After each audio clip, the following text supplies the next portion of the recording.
when I heard about the miscarriage or you called or whatever, you know, honestly, to be real, my mind wasn't on the child as much, and it's, I hope that don't sound insensitive or something like that. My concern was you at the end of the day. So, and the fact that I couldn't be there. So, you know, you had to go through that. You wasn't alone, but you were alone. I feel like if I wasn't there, you were alone. I know you had other people, but it's different. So It is because this has been us. It's been us too. Like we don't live near our families, and as much as I mean, I FaceTime my mom and my sister like every day, but so we're very close. But we live on the other side of the country, and it's me and Ken like every yeah, day. So when going through all of this, finding out we have fertility challenges, going through IVF, driving up to New York to do the transfer, like finding out we're pregnant, all those things, it was us. So it was that was my biggest, I guess, gripe with God. Like why? Why couldn't I have my husband there with me? Like, why did it feel like I had to be by myself? And I yeah, remember when I was on the phone with you, and you were saying like, if you would have left the other car here and didn't take it to the airport, I would drive to Chicago right now. And knowing that he wanted to be here, and then for me, like I know that I was distraught, but like for him, like I was with my mom and my sister. I wasn't like I was in the hospital by myself, but I got to go home and be with my mom and my sister for the next few days. He was here by himself. Like no one was here. And I was concerned the same way he was concerned about me. I was concerned about him. Like, okay, he's by himself. There is no he like if he's hurting, if he's upset, like I mean, we're FaceTiming like all day, whatever. But I just wanted to be with him.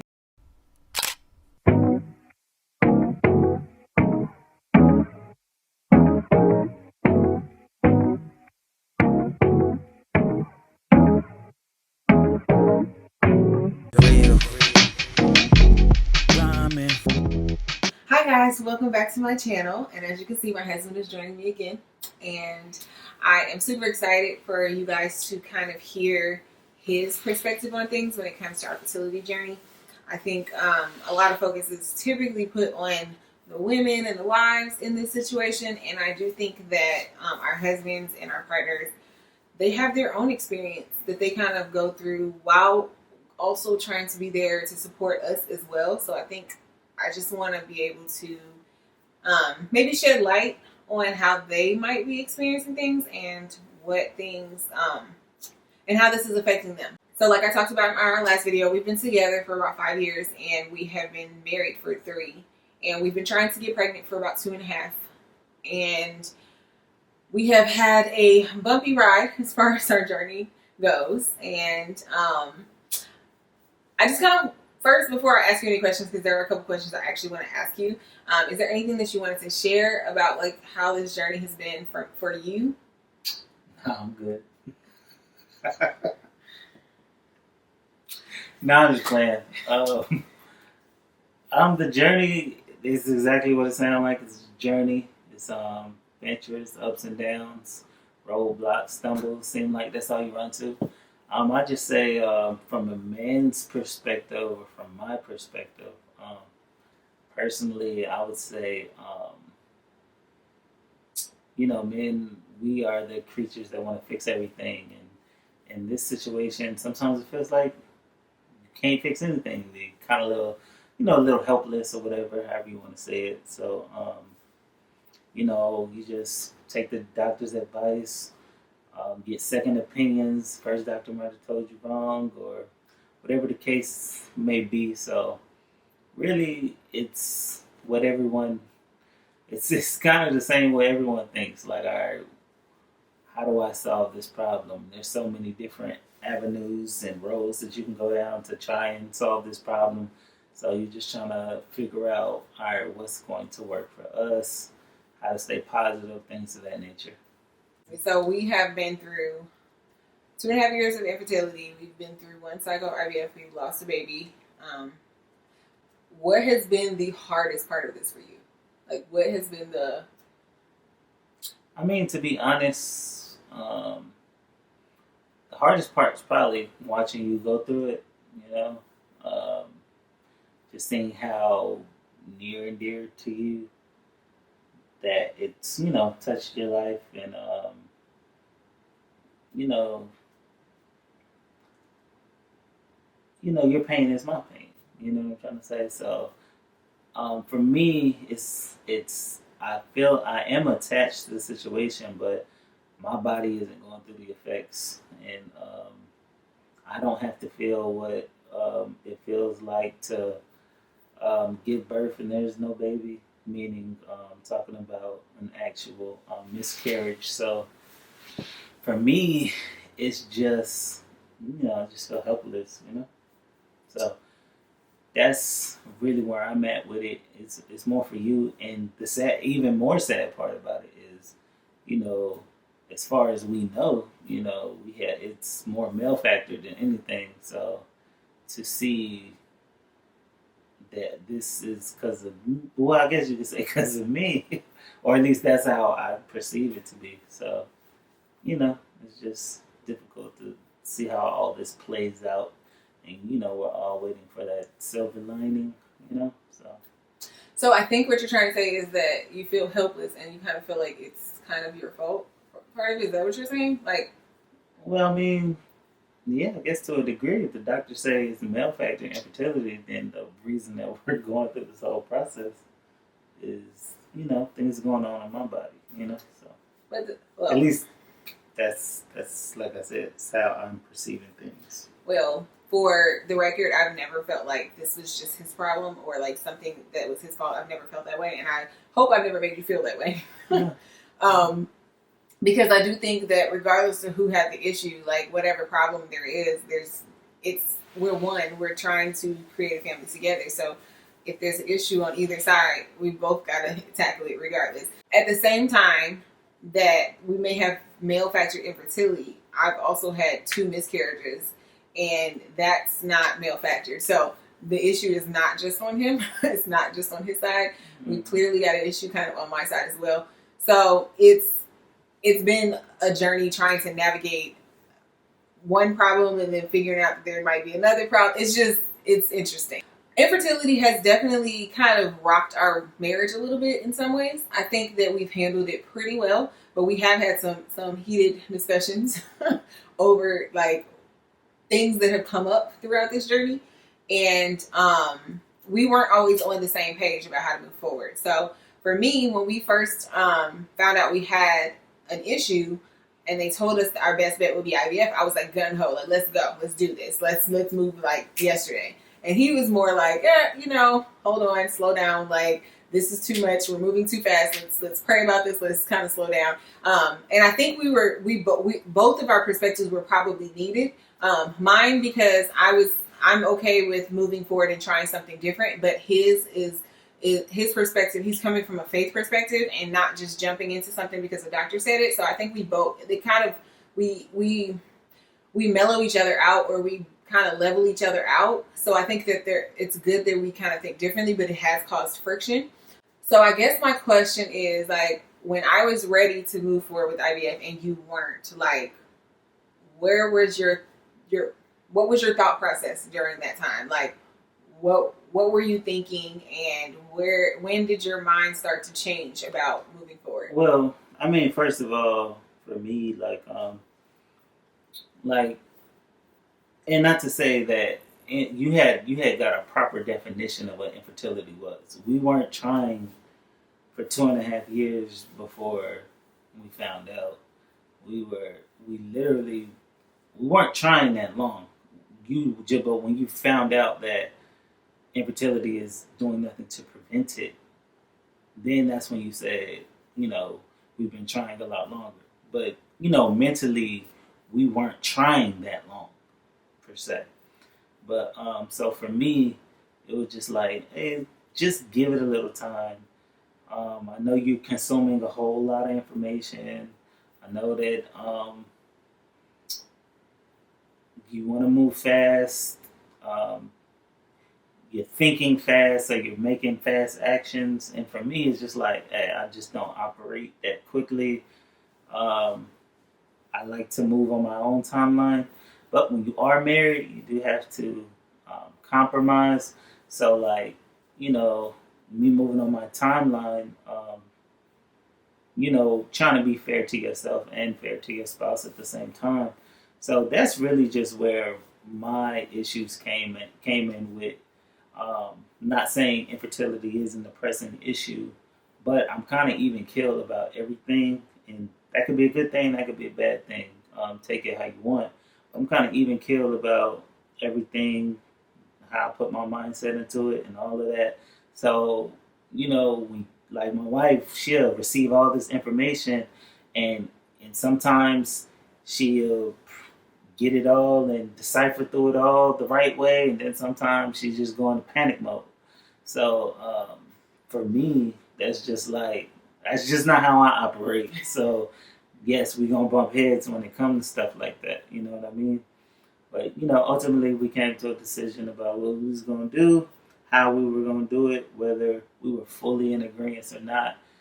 But we came to an agreement, and that's how we rolled with it. So you know, I don't even know if I answered your question. I kind of got. I guess my question was like, what made you like? Because you, like I said, so little backstory. Like I said, I was ready to move forward with IVF like immediately. He was not, and we kind of had to come to a compromise about when we would move forward with it because neither one of us really wanted to budge. But it was just like, all right, we have to come to a compromise. So it ended up being about 8 months after we did our fertility testing that we said, okay, when June gets here, we're going to start. That was June 2020. We're going to start with this fertility treatments. We're going to go like full force trying to figure this out. So June 1st came, and actually May 31st I had applied for a grant, and then by June 5th or 6th we won a fertility grant. And for me, that was like an answered prayer. Like, God, I've been asking for direction, and you opened this door. We got to do our first round of IVF for free. They paid for everything besides like maybe like $1,000 of our medication. We still got a stipend for our medications, but they only paid for $1,000 of it. So I guess my question is, did you feel like when we won that grant that was God answering a prayer, or did you feel like personally, I don't. I'm not the type that's going to question. If you say God spoke to you, who am I to question that God spoke to you? All I can say is, okay, if you feel like He answers your prayer, I'm a put my trust. I'm gonna put my trust in you that that's what He's actually telling you. You know what I mean? And so for me, I can't tell you what He did or didn't say. At the end of the day, God has a plan. We could have literally got to the point where it was like, oh well, we had a miscarriage, so God didn't tell you that. Yeah, we can say that, but that don't make it true. Like God had a lot of plans. I believe God had a lot of plans for my wife, and the only way for her to get where she is today is to go through all of that, to suffer through that storm, and God works in mysterious ways. That I know that's really cliche, but honestly, all these things that my wife had been doing have not been. Would not have come to a realization if she didn't go through all those steps or tragedies or suffering through this storm. So at the end of the day, it's our journey. At the end of the day, like everyone is not in complete agreement about every little thing and every step of the way, but ultimately we believe that God holds our future in His hands. When people talk about infertility journey, we're hoping for the baby at the end of the story. You know what I mean? But really, it's to me, it's about trusting God through it all. Whatever He has for us, that's what it is. That's one child, it's two child, it's three child, or zero children. Um, you know, I'm willing to accept whatever He has for us. You know what I'm saying? At the end of the day, I still do have faith that He will bless us with children. And all of that. I really do have faith about it. So I'm just patiently waiting right now. So at the end of the day, I trust God with our life, with our marriage, and it's gonna be what it's gonna be.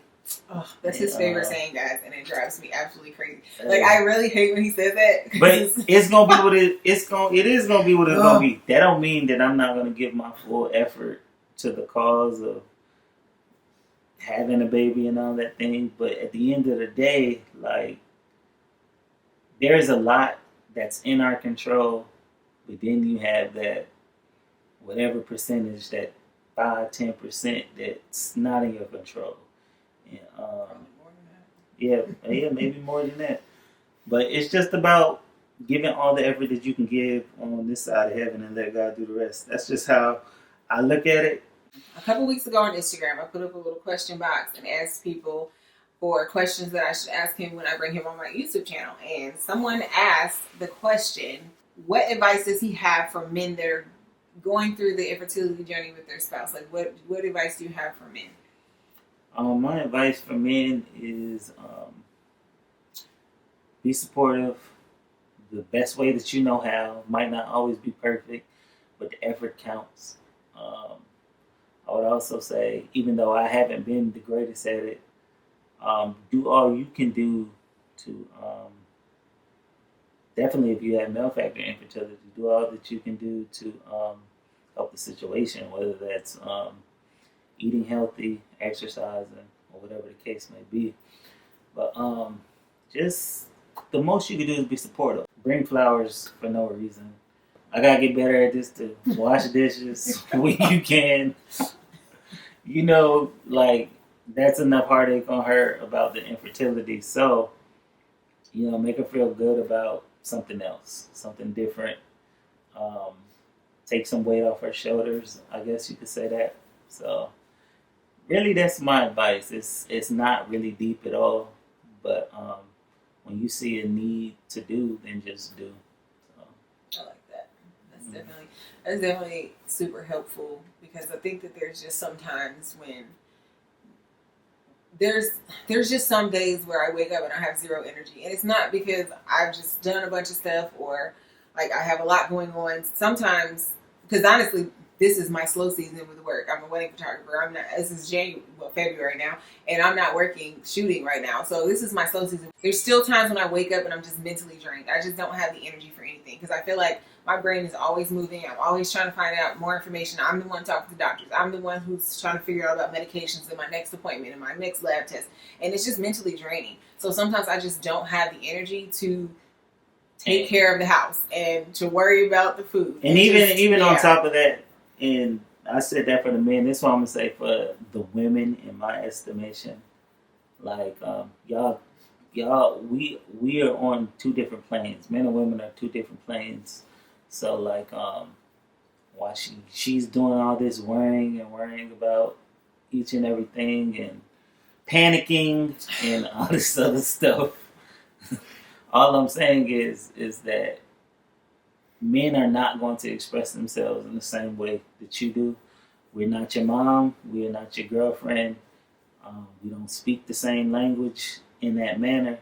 So understand your husband's language. Just because he's not reacting to everything like you do doesn't mean there's a lack of concern or a lack of care or anything like that. Just understand how to, learn your husband. At the end of the day, like, we don't act like y'all. You shouldn't expect us to. It's not really a reality. And it's not to say that y'all aren't best friends and y'all don't talk about everything. But we're not going to respond the same way that you guys do to everything. You know what I'm saying? So I think you brought up a really interesting point. I think that infertility can do one or two things to your relationship. Either it's going to drive you guys apart or it should push you guys closer. And I can see easily how it can drive people apart. Like, not agreeing on things moving forward. You're going through things that are like really hard. You're sad. You're frustrated. There's arguments. There's things like that. So I can see how people split up over stuff like this. Like, I can. But on the other hand, if you find ways to grow closer in this and say, okay, like, commit to, I want to understand my husband better. I I want to communicate more effectively with my husband. I'm thinking about the things that we've actually, I feel like we have grown closer because of this, for sure. Like, I think that this has tested us in some ways, but I also think that it has pushed us closer in a lot of other ways. Like I said, I think that our communication has gotten a lot better because we've had to learn how to use our words. Like, we had to learn how to discuss like things and to compromise and to not try and force the other person to do what you want them to do. Everything is not a war. Everything is not a battle. You're not smarter than he is. He's not smarter than you. God, I mean, if you the type that believe in God and believe that God put your marriage together, y'all are different for a reason. Like, you need to listen to him. He needs to listen to you because, you know, you might think you're smart in this aspect, but there might be something about him that's protecting you from something because of the way that God has designed his brain to think, or vice versa. Yeah. He's designed her brain to think in a certain way that protects you. So, just you're not always right. You're not always wrong. I mean, I am, but need to. Just kidding. Nah, for real, you just gotta figure it out. But like a lot of times there is no right and wrong. We just think differently, and you know, we all gotta learn to respect that.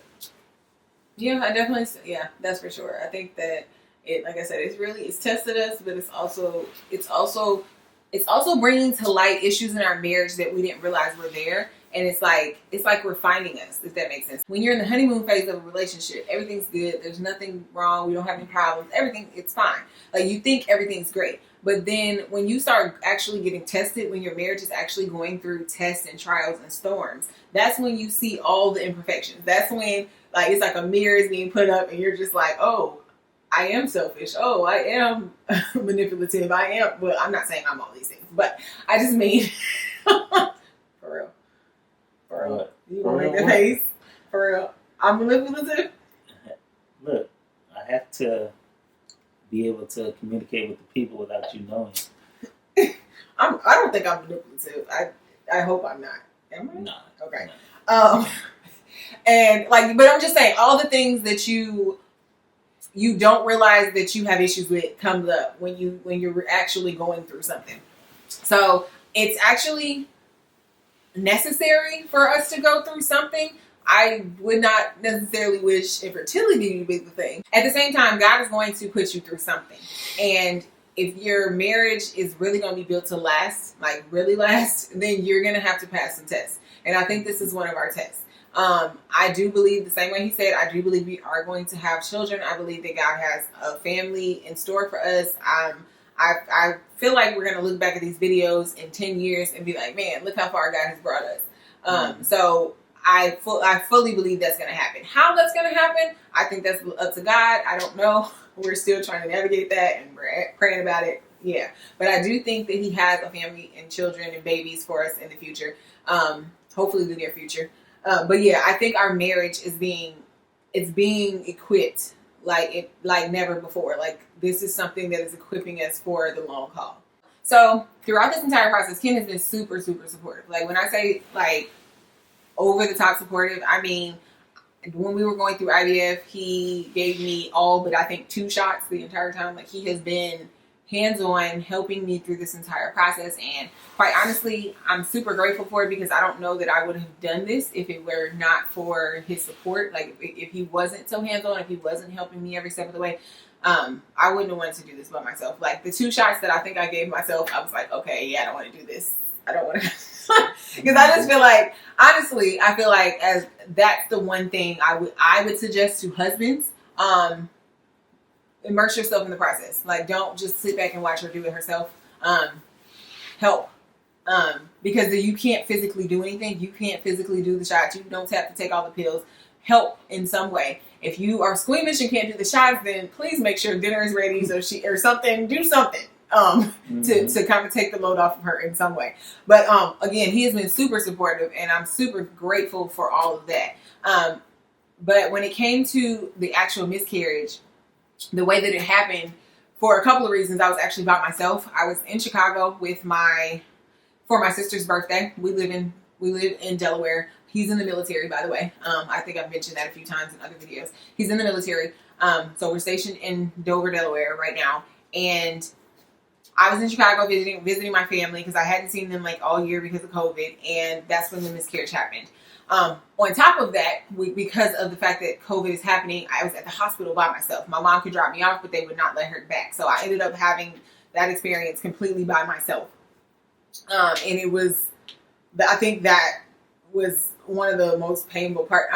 Losing the baby was definitely painful, but not having him there with me when he's been there for everything else was just really hard. Like I didn't have him to kind of like lean on. So I guess my my question, or the thing that I wanted you to talk about, is maybe what that loss was like for you on your end and how it affected you.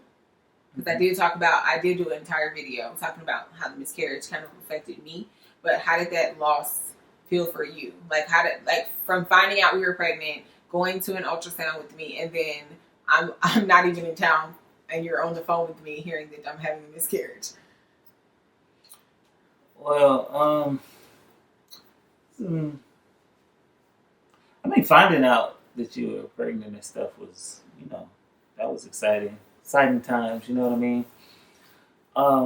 Though going to like the ultrasounds and stuff like that, I never really. I think the one time I didn't go, the baby's heartbeat, you could see it or whatever. Yeah, because we got to do early ultrasounds. I didn't get to experience none of that. So yeah, the pregnancy was very real to me in a sense of she announced to me that she was pregnant, but I never saw signs of life in the child itself. You know what I mean? As far as going to ultrasounds and, hey, see, this is where the baby's at, or see, this is the heart beating. I didn't get to experience that, and I think she went to ultrasound by herself, and she got to experience all of that. And so, just her being pregnant alone, and then seeing that, I'm sure she's super attached to what's going on in her body. Me, I'm attached to the idea. No, it was a reality. It wasn't an idea. I'm attached to the reality that you told me that we're about to have a baby. You know what I'm trying to say? So that was gravy for me and exciting for me in that way. But when I heard about the miscarriage or you called or whatever, honestly, to be real, my mind wasn't on the child as much. And that's, I hope that don't sound insensitive or something like that. I was more so just wanted to be there for my wife. That's all it really was. You know what I'm trying to say? Because, I guess I didn't have my aha moment or my wow moment like that. Wow, this is my baby. You know what I'm trying to say? And like I said, I don't want to sound insensitive, but I didn't get that moment because I felt like I didn't see anything or really felt that connection like that. All I knew was, I was excited to see it, but every time I went to the ultrasounds, I didn't see anything. So it was just like... So I had 3 early ultrasounds. He only got to go to 1.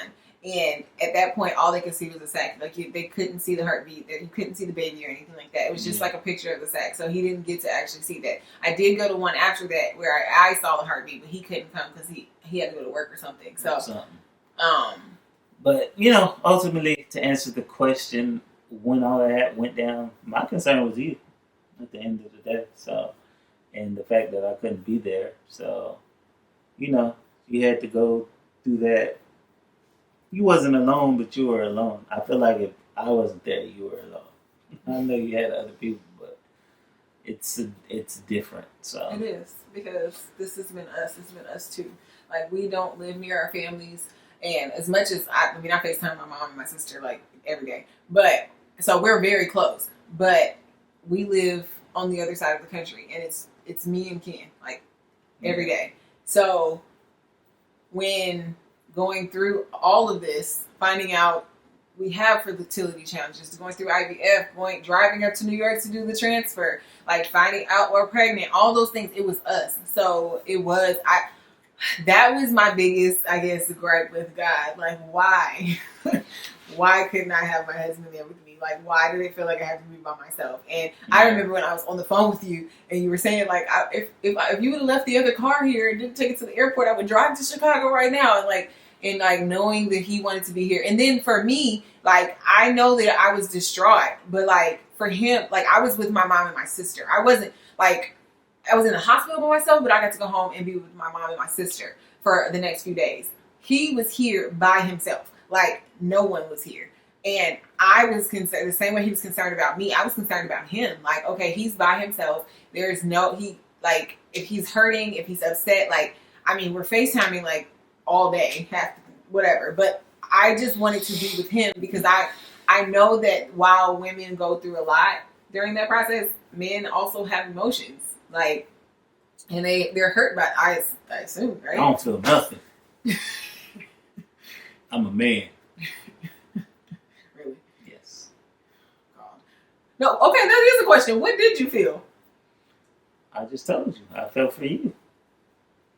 But you didn't feel any loss yourself? Oh, I mean, yes. But like I said, I don't think it was as strong, like, as you would have went through experiencing the steps that you went through. You know, it was heartbreaking that, you know, as a man, the one thing that you could take everything away from me. If I could lose everything for a legacy, then I would lose everything for a legacy, if that makes sense. Like, one of the things that most men want to leave is children on this earth. You know what I'm trying to say?